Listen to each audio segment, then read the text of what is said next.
Greetings, class. My name is Dustin West, and today I'm going to be going over what I wrote for my research paper as part of the requirements for History 495 Senior Seminar with Dr. Agnes Odinga for Fall Semester 2020. And so for today, I'm going to be discussing Somalia, its ongoing civil war, and what I characterize as an identity crisis as one of the main contributing factors for the ongoing crisis in Somalia. So let's get started. So the topic. My main question was, what is the main reasoning for the civil war? Why is it ongoing? What is the relationship between clans?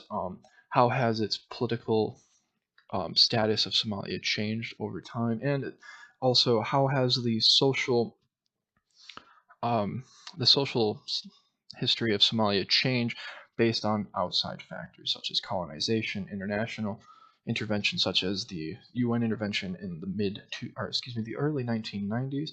And so the key concept that I noticed in my research is this national identity or national character as it's described, where it came from and how it changed. And this is important when it comes to understanding why Somalia is currently facing these ongoing issues, because understanding this national identity helps understand clan relationships and why after the downfall of Saad Barre's regime that lasted from 1960s to early 1990s, after that fell, why infighting began in Somalia and why in our modern day very little is done um, to help Somalia. And so I found myself drawn to this topic first and foremost because when we started this class, we were discussing film. I found myself drawn to the 2001 film Black Hawk Down, so I started reading the book written by Michael Bowden, which the film was adapted from, that came out in 1999. And so I started there, and I found that in a lot of my research, at least in the beginning, that it was focusing mostly on the American side and the UN intervention.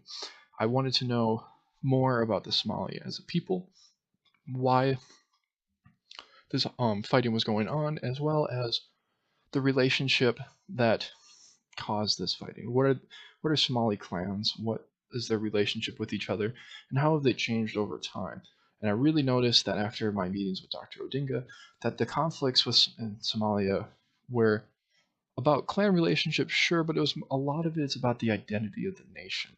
Somalia is currently considered a uh, governmentless state, a stateless state that has been struggling for the past 3 decades and hasn't really had like a strong established government. So I really wanted to know why this was ongoing and how historically these events have been shaping.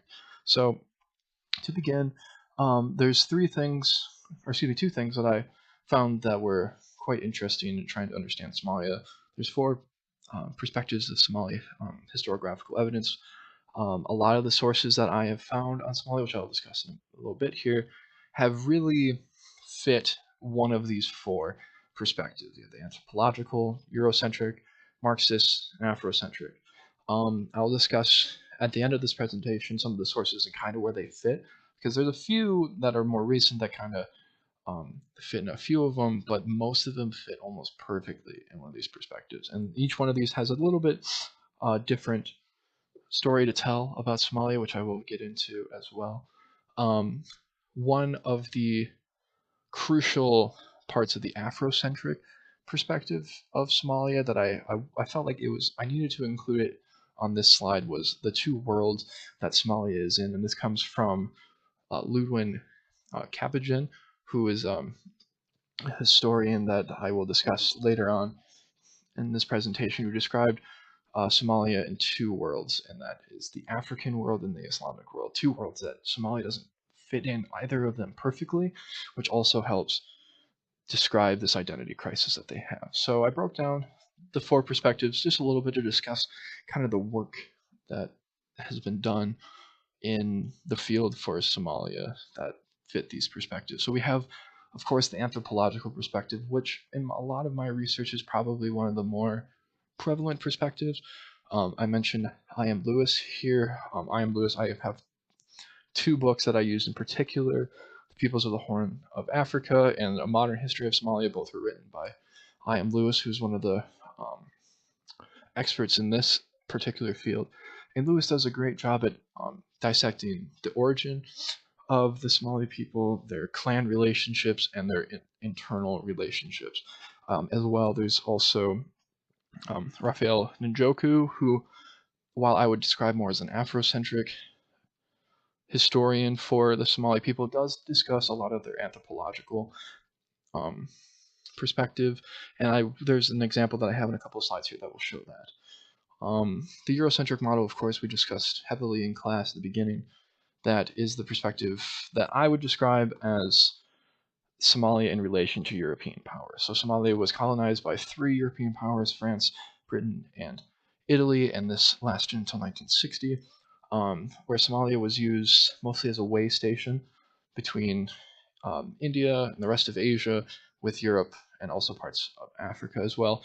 For the British, Somalia became a key location as it was on the opposite side of the Suez Canal. So it became an important way station for resources, which the British would mostly have small relationships with the Somali clans for mostly food related. And so, continue with the 4 perspectives. The Marxists, I included this because under Sayed Barre's regime, Somalia was a Marxist dictatorship.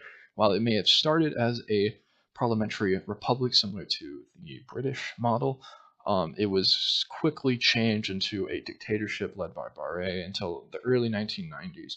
And so the reason that I included this perspective is that it views Somalia and the national character of Somalia on why these clans came together as this collective term Somali was as a result of European capitalism and its goals in Somalia. And so it was a direct result of Europeans using Somalia for their economic gains. And then, of course, the Afrocentric model, which I believe Raphael Njoku is probably the best source that I have on this, while there's many others as well, discusses the Somali people not only in their relationship with the rest of Africa, but themselves in general, without relating them to European powers. So the key part of my paper was this national character, and this comes from The History of Somalia by Raphael Njoku. On the left-hand side, I have a snippet from the book, page 19. It's towards the end of the chapter where it discusses the importance of understanding what national character is. To me, when I was reading through this, it really reminded me of the collective character that Germany had when it became the German Empire in the late 1800s, that it was a collective term to solidify and unify a nation of very complex people. And I think the beginning of Njoku's paragraph here really hits it really well, that it hardly represents the individual differences found among the group. Now, the reason why these people have collectively called themselves Somali is because they share 3 key characteristics in their lifestyle, which is nomadic herding. The anthropological perspective can be brought in here, that it is believed that the Somali people were the descendants of the Berbers. In some circumstances, now there's also some other possible groups that could have been ancestral origins for the Somali religion. Most of Somalia is Islamic, they're Muslim, where while they also have a very strong clan sense too. So while they may be Islamic, their lifestyle of their clan-based society plays a very large role. And their shared language, they speak the Somali language, which is different from many of the other neighboring languages around them. So this is what combines this national character, which became really prevalent in the 1960s as Somalia was trying to become an independent nation. And on top of that, one problem that Somalia had that many other African nations did not is that they were the combination of 2 colonies from 2 different countries, where many African nations may have combined later on with other colonies, but they were designed to be combined by the Italian and the British colonies. So with the term Somali, which helps understand where some of these where the identity crisis begins within Somalia, that if we look through the anthropological perspective, that their origins is questionable. They don't really know exactly where the Somali people come from. It looks at their clan-based society, which is very prevalent.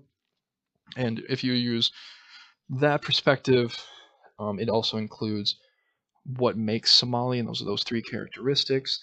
You look at the Eurocentric model, which views the collective term of Somali as being used in the aftermath of colonialism. That's also how the Marxist perspective sees it as well, that um, they became this collective term Somali to rid themselves of European capitalist powers. And then the Afrocentric model looks at the Somali as a group of people and how they're different from the neighboring groups. So I have that kind of laid out here, the anthropological, that come possibly from Berber people, and that could explain their nomadic lifestyle. Also looks at their language and some of their cultural practices. Marxists especially views the Somali term as a way to escape foreign intervention, as I put it, to escape that colonialism power that Italy and the British had. And the Afrocentric looks at them and tries to understand um, the people of Somalia not only as Africans, but also comparatively to the other African peoples that are nearby. And at the bottom of this slide, I included just 2 extra points on the outside perspective and perception of Somalia. So Somalia is one of the few countries that sided with the Soviet Union in Africa during the Cold War, and so because of that, um, they were under a Marxist-like dictatorship until the late 1980s, early 1990s, and when that fell, these clans that had at one time came together to be one singular group now had the opportunity to gain power. There was a vacuum, and then clan fighting started. And so, because of that, there was a famine in Somalia as food was used as a weapon and a tool. And so, that's what led to the UN intervention in Operation Restore Hope, and then later Operation Gothic Serpent, which would lead to the events described in the film and the book with the name Black Hawk Down, which is one of the, I think, is probably one of the more key sources for the modern day perception of Somalia, as I do feel that while the book does a better job than the film, that the film portrays them as animalistic and more savage in nature. There's going to be a source that I'm going to mention here in the upcoming slides that really breaks down, I thought, when I was doing my research on what this film did to the perception of Somalia. And then, of course, the ongoing civil war. It's a civil war that's been going on for the past 3 decades. And so that really does change the perspective, and it really affects outside intervention within the country. So some of the sources that I try to use a combination of films, journal articles, books, primary, secondary sources, of course. The ones that I thought were the most important to this, especially for primary sources, is films. There were a lot of the primary sources that I could find were mostly American based around the Battle of Mogadishu in October 3rd and 4th, 1993. But the last 2 films there, B and C, The Real Black Hawk Down, especially Ambush and Mogadishu, interviewed people who lived in Mogadishu and who participated on the Somali side. And so those 2 were very crucial. The film Black Hawk Down I used as part of where this outside perspective of Somalia came from to understand why it's seen as a stateless land, a land that's just run down, full of nothing but chaos and conflict. And then I included 3 journal articles here that I particularly quite enjoyed to read. Black Hawk Down and the Framing of Somalia was probably one of the best sources that I read. It discusses that, and along with Black Hawk Down recasting U.S. military history at Somalia expressed what an outside perspective of Somalia looked like. While I use the works of Njoku and Lewis to understand the Somali as a group of people within like just their context, these articles really helped me understand what the outside perspective of Somalia was, that it's a place of chaos, it's a place of ongoing warfare, but none of the sources that particularly look at that don't address anything about the clan relationships. It mentions that there's clan infighting, but it doesn't mention where this stems from, and it doesn't mention the national character like the works of Njoku and Lewis do to describe the Somali people. And then, of course, I just included the two books by I. M. Lewis, A Modern History of Somalia and the Peoples of Horn of Africa. There's also The History of Somalia by Raphael Njoku that came in handy, and then there's also Losing Somalia, which was another book that also came in handy by Jonathan Stephen, just to name a few of my sources.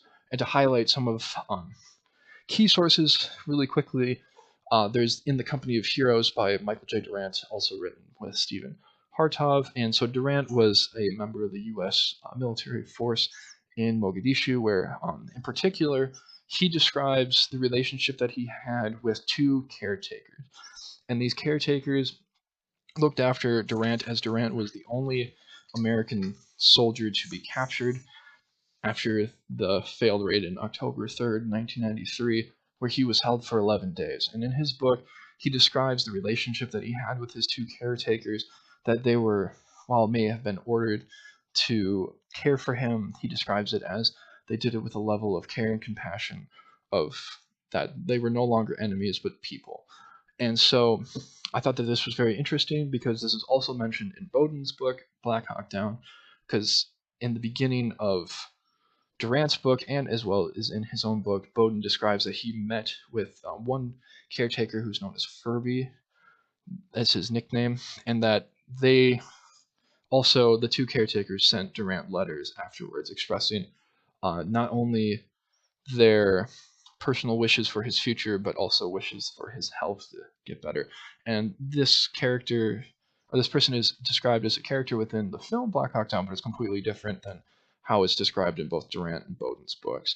That the caretaker is shown to be a militant interrogator rather than a caretaker who attempted to dress wounds and take care of Durant during his time that he was captured. So then the last two slides that I have here, briefly, I'll just go over some of the sources that I have. These are going to be from Lewis and Njoku, where the Peoples of the Horn of Africa, I use this one in particular, not only to, this is one of many graphs that Lewis includes within the book, but there's the bottom paragraph here, I think works really great to understand the lifestyle of the Somali people as nomadic pastoralists. And Lewis's book did a great job at understanding what it meant to be Somali, why they're called Somali. And then, of course, the very last one, because I think it's very helpful with the anthropological perspective, is Njoku, who I would describe more as an Afrocentric historian. However, on page 13 of the book, The History of Somalia, Njoku describes the possible origins of the Somali people. And it's varied. The Somali people do not have a whole lot of written record, as much of Africa does not, and that they have an interesting origin, that they're possibly Berbers, there's possibly people that were living in that area before that, and then there's also migrants from the Arab world that could have also accumulated into this now group of Somali. So that's my presentation. In conclusion, I think the most important thing with my research was understanding not only why is Somalia in this ongoing civil war, but understanding that the reasoning behind this is within this power vacuum that was present at the end of Barre's regime in the early 1990s. These clan groups, which had been forced into a collective group, were now having the chance to vie for power. And there's a lot of misconception about these clan groups from events that have happened in failed intervention by the UN. Thank you very much.